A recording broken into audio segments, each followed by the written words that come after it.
Hi everyone, this is Grace, and today I'll be walking you through how I made this bee party set. So let's go. Now, this is one of my newest classes. It's called Bee Party because it is intended to be used for a variety of different party themes. It can be just like a general party, it can be a bridal party, a baby shower, a birthday. What else do I have? I think I have like a wedding theme as well. Meant to be, that's included in here. So there are a bunch of different hand lettered sayings that are included in the instructions of this class and the designs so that it can be used for a variety of different occasions, which is my favorite way to approach designs. Like, I like ultimate versatility. I don't know about you, but that's how I roll. So speaking of ultimate versatility, we are doing one shape for this set, which has also become just one of my signature things. And this is my first time actually doing a one shape set with hexagons, which I'm like surprised it took me this long. It's not my first time working with hexagons, just my first class with them. And obviously for a bee theme set, like, I had to do hexagons. Now, this is a more advanced version. At some point, I do want to release a classic beginner version of a bee set, but for now, this is where we are.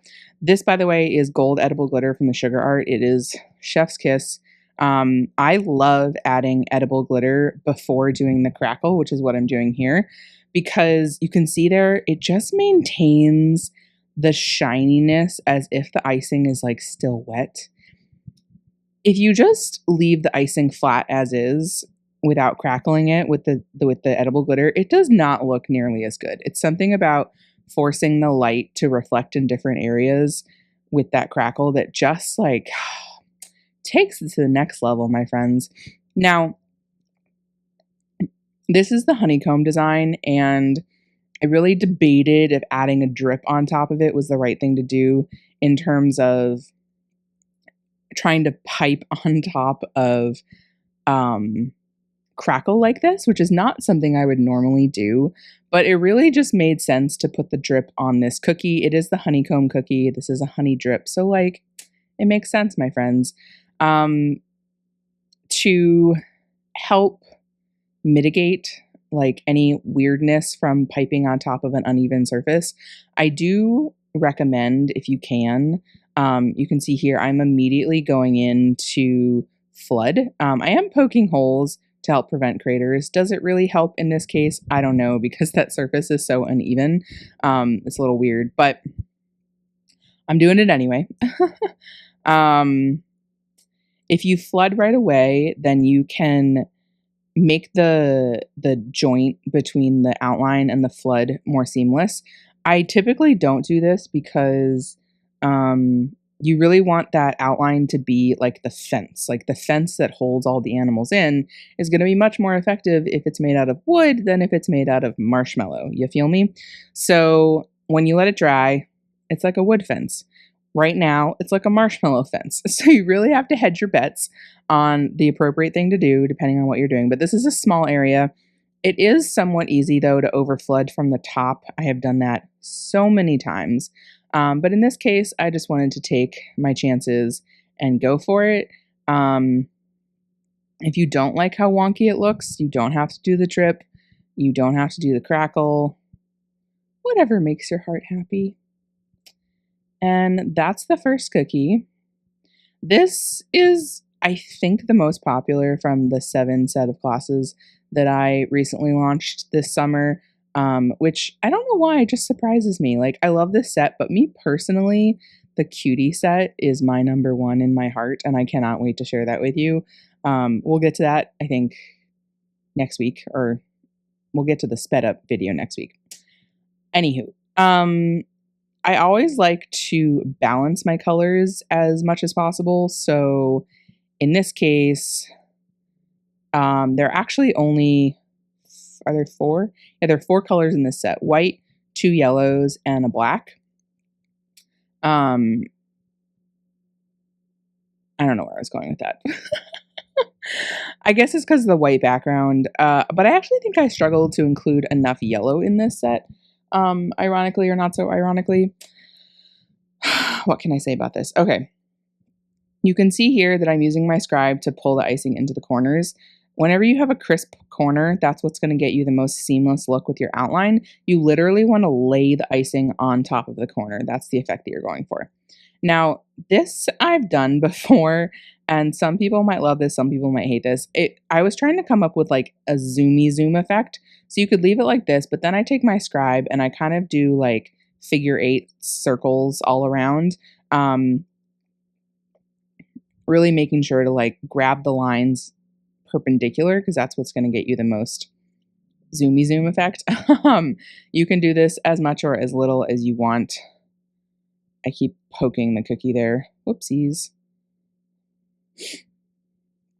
And then you let that dry.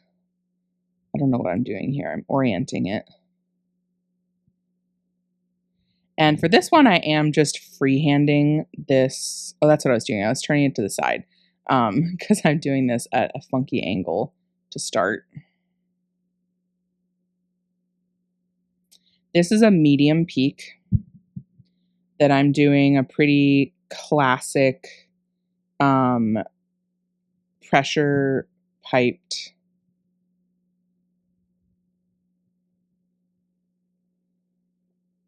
what do you call this? Like pressure piped stroke, whatever. That oh my goodness. I call that the teardrop. Where you pipe a dot and then as you pull away from the dot towards the cookie and you release pressure at the same time, and that creates that tapered effect. So the wings are made out of medium peak, but this yellow and black is a soft peak. Just kind of jiggling it to help it settle.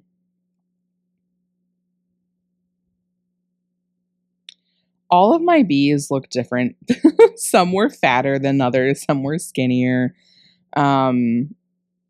I don't personally worry too much about making things look exactly the same.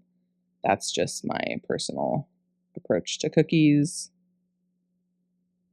Okay, this one I believe, yes, is the beehive. Getting this design just right took a couple of experimenting. I sent my mom some photos of like, how many sections should I do? Where should I place the door? And this is what I ultimately landed on. I think it's 5 sections. The beginner one has just 3, I think. Am I right about that? I might have just made that up. I don't actually know. Anyway. So this set was actually inspired by a bee set that I made quite a few years ago. In fact, it might have, it was 2017 or 2018. Like it was a minute ago. I remember I made this for my boss's going away party. And one of the cookies that I made, because I did the bee puns on all of them, one of it was like, may the force be with you. And then I did one, because she was my boss and I was really close with her. I did one that said, Graceful, be okay. Oh, to this day, it cracks me up. But, I did a bee and I did a beehive, which is like nothing revolutionary. But I really loved the cookie that I did all of the little puns on. And that is what inspired the design for the lettering in this set. So we'll show that at the end. A lot of my class, well, not a decent number of my classes have been inspired by previous content sets that I've made, and I can never just exactly translate a content set to a class set because the way that I approach a content set versus a class set is entirely different. With a content set, I give myself very few limitations. Like, I want to use a product once, no problem, who cares? I want to use a ton of products, no problem, who cares? Like, I want to use a ton of colors, no problem, who cares? But when I'm approaching classes, I'm so focused on the fact that my audience of customers, of students, are people who decorate at home. And I want to make this hobby that's already kind of complicated and not super approachable to be something that's more approachable to more people. So I when I'm putting designs together, I'm really intentional with the number of colors, the techniques covered, the number of products used. Like if I use a product in a class, it's because I really think that it makes a difference. Now that said, even with this one, like I love the effect of the edible glitter, but if you want to forego the edible glitter, that's totally fine. And in my class workbooks, I actually have a section called How to Save Money. And it's where I say, like, these are the areas I think that you can skimp on, that you can pull back if needed. And these are the areas I do not think you can pull back on. Like for my more beginner, not my more, for the beginner classes, for the most part, I do say, like, if you want to skip the proper tipless bags, that's fine. Like if you have the really thick ones that are supposed to use the tips laying around, or if you have like Ziploc bags, you can make it work. But for a set like this that's more advanced, you absolutely have to have the proper piping bags. And then like this set, the original one that I made was only there were 4 designs. I forgot. All different shapes. When I first was decorating cookies around like 2016 to 2019, I really wasn't paying attention to the number of cookies included in a set. And even then through 2020, I did a lot of really big minis sets. Because I was just like, the more designs, the merrier. But I would never do a class with 20 something designs in it. That's just not a thing. But sidebar, I'm really looking forward to getting back to doing more content sets. Not hopefully. The plan is in 2026. That's the plan. But until then, here we are. So when I made this set years ago, the bees that I did were actually done as royal icing transfers. I don't know why, but I don't think I'm that good at royal icing transfers. And I just always have a hang up about doing them for classes. So I've never actually done one for classes. And for this class, obviously, I teach just freehanding the bee. You also have more control over the exact size of the bee, which can be really helpful, especially for the lettering option when maybe like your letters were too big and then you have less space, or your letters are too small and you have a lot more space. So sidebar. What is this next one? Oh, this is the little flowers one. So with the bee and the cutie, aka oranges classes that I made, I wanted to include a flower element because that's just cute. In the cutie one, they're just sweet little orange, like white orange blossoms. But this one, I decided to have sunflower-esque element to it. Or what is that flower that's yellow with a black center? I can never remember for the life of me. Black-eyed Susan? Did I just make that up? I mean, I know that's a flower, but does that have yellow petals? Wow. I gotta look that up after this. Okay. So, I digress. My white icing is colored with white gel food coloring to make it nice and bright. The yellow is just golden yellow, I believe, straight from the bottle. The black is, of course, black. So with this set, I did teach how to do florals with a tipless piping bag. And I wanted to show you 2 different ways to apply it. So this is the exact same tip. And you'll see later we're going to do a much bigger flower. But this is just doing a single petal with that tip. It is a little hard to control it so that you're only getting that much icing out. But how sweet is that? How sweet it is to be loved by you. Yeah, okay. Anyone else know that Motown song? I kind of intentionally did not try to sing it on key, so don't judge me there. So I did make 2 different sized flowers. Like, again, same tip. I'm just applying more pressure here. And getting that end to come out right is definitely challenging at times.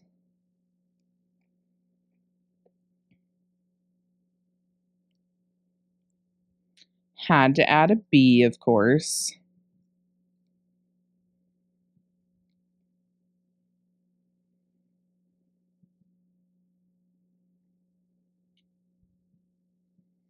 The stripes on the B, so the yellow is a soft peak, and so are the stripes.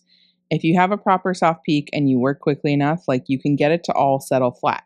Now that said, if it's a little too thick, whatever, I think that's fine still. Like if you have sticking up stripes, that's totally fine. I don't, if I recall correctly, there's no the black is only a soft peak. In this set, there's no flood for the black, and that was pretty intentional.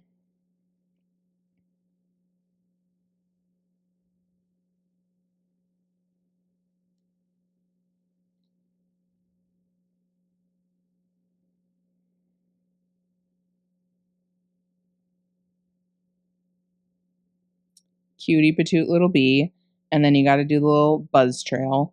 So what you can't see here is that I am actually lifting my bag off the surface. Whoopsie doodle, ever so slightly. I was like, oh, come on, why did I have to mess that up? Like 0.5 millimeter, just barely off the surface.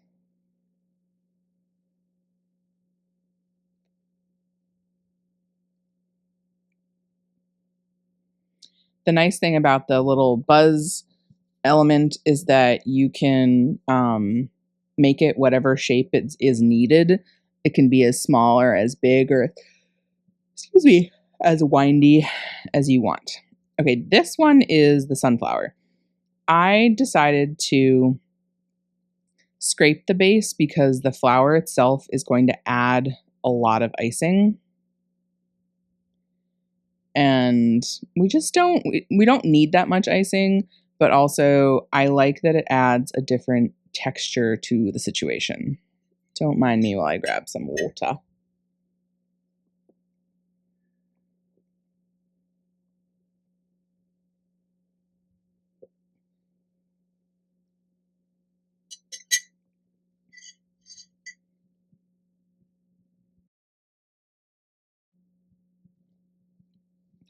All right, that's the center. So we let the base dry, pipe the center, and then I believe I wait for the center to dry. Let's see. Yes, I do. Okay, now this is the same motion as you do for a leaf.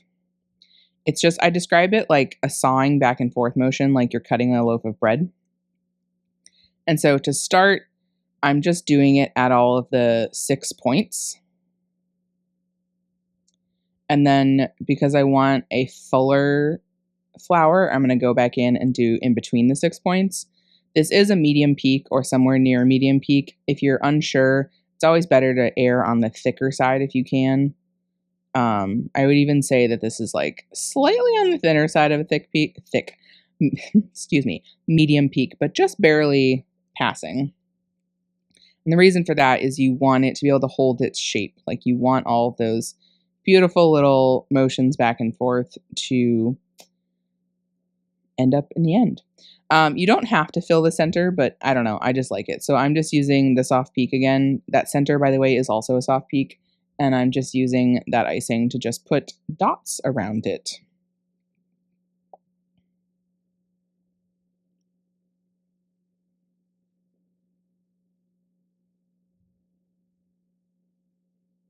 Et voila.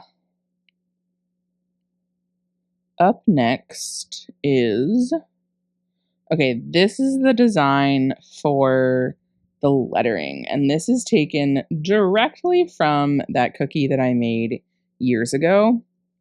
So it starts by outlining with a different color than we're going to fill it in. And I actually use, my trick for that technique is to use a flood consistency to outline.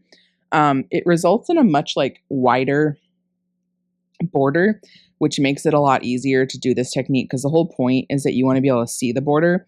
And sidebar, when I did this years ago, like this design element was all the rage.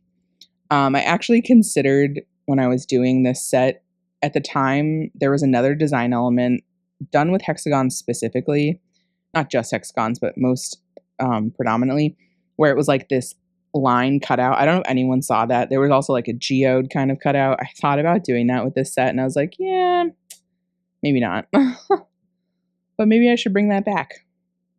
You know, everything with fashion comes back. Okay, so this is a lot easier than it looks, I promise. Or at least it's easier than it looks to make it look good. This is flood consistency in the lighter yellow. The darker yellow is what outlines it. And I'm using here a much smaller bag. You can't really tell by the camera angle, but there's like an ounce of icing in that bag. And what it allows me to do is, first of all, less icing gives me a lot more control over the icing, less icing in the bag. But then I can also cut this tip really small because this is not the same size tip that I used to flood the first cookie. This needs to be a much smaller tip so you have a lot more control. The thinner the icing, the smaller your tip should be, sidebar. And what you can't tell here, again, from the camera angle, is that I'm actually lifting my bag off the surface of that icing to get as like consistent of a line as possible. But as you can see, like my hexagons are not perfect, but when the cookie finishes, you're not going to notice. Like the point is to just have this effect of these hexagons.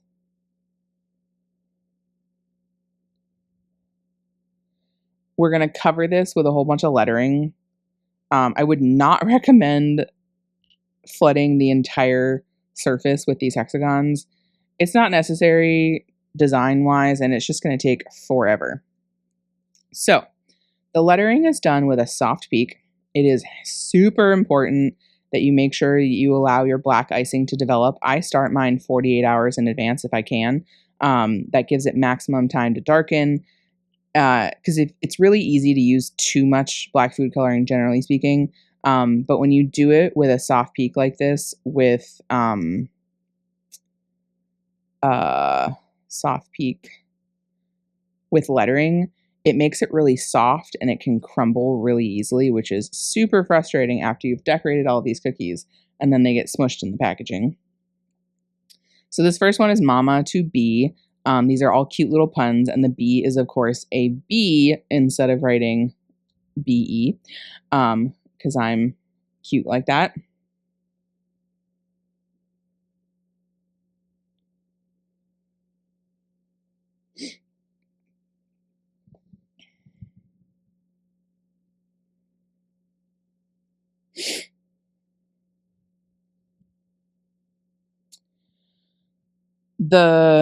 So with this design element, again, we're doing the little free-handed B, and we're going to add a little buzz trail on this. And again, the buzz trail is the perfect design element where you can kind of fix and quote unquote fix any mistakes you might have made with this in terms of spacing. So if you made your letters far too big, you can do barely any trail, or maybe even no trail at all. Or if you made your letters really small, you can make like a really big windy trail, whatever. The lettering that I teach is free-handed lettering in this class. I do also give you instructions on doing not the projector, oh my goodness, tissue paper technique. There are three main techniques for lettering. There's free-handed, tissue paper, and projector. I don't teach projector at all. It's just not like a realistic thing to teach a large audience because you have to buy a projector and it's not my thing. I also haven't used my projector in ages because I'm just in a phase of decorating where I just cannot be bothered for the extra stuff. Like I would rather suffer my way through freehanding than pull out my projector. I also just think it's a really good technique to learn, generally speaking. So the workbooks all have this custom lettering that I got from Arlena at Bossy Brushstrokes, and it's all, there are images to size, so you can print out the images, and I think they're like 6 on a page or 8 on a page or something, and you can actually practice this lettering before you do it on a cookie. Now, I always say, like, practice some, but the real practice is on the cookie itself. And you don't want to waste your icing, but if you have leftover icing from another project, like go ahead, print it out, practice, whatever. So I prefer the freehanding. And what I like about Arlena's lettering like this is that it's very bouncy. So you can really play with the space. You can have fun with it. All the letters are not supposed to be the same size. So that really gives you like the permission to just roll with it. In terms of the consistency, you want to be doing a soft peak. But I always say if you're going to err on one side or the other for lettering, err on the thicker side. I would much rather those thicker downstrokes be like a little jaggedy, like a little bumpy, than to have your lettering melt into each other, which is the most frustrating thing.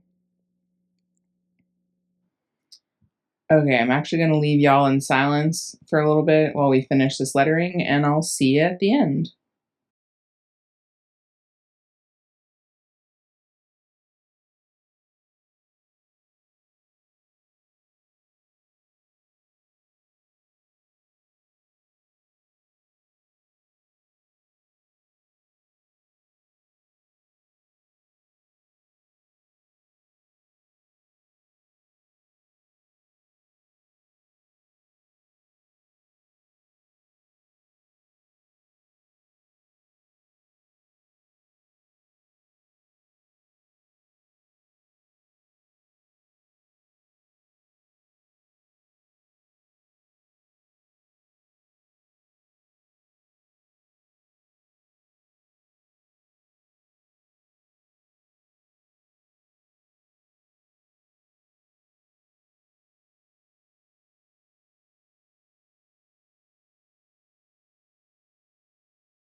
And that is it, my friends. That is the full set of the bee party class. You have bride to be, happy bee day, mama to be, meant to be.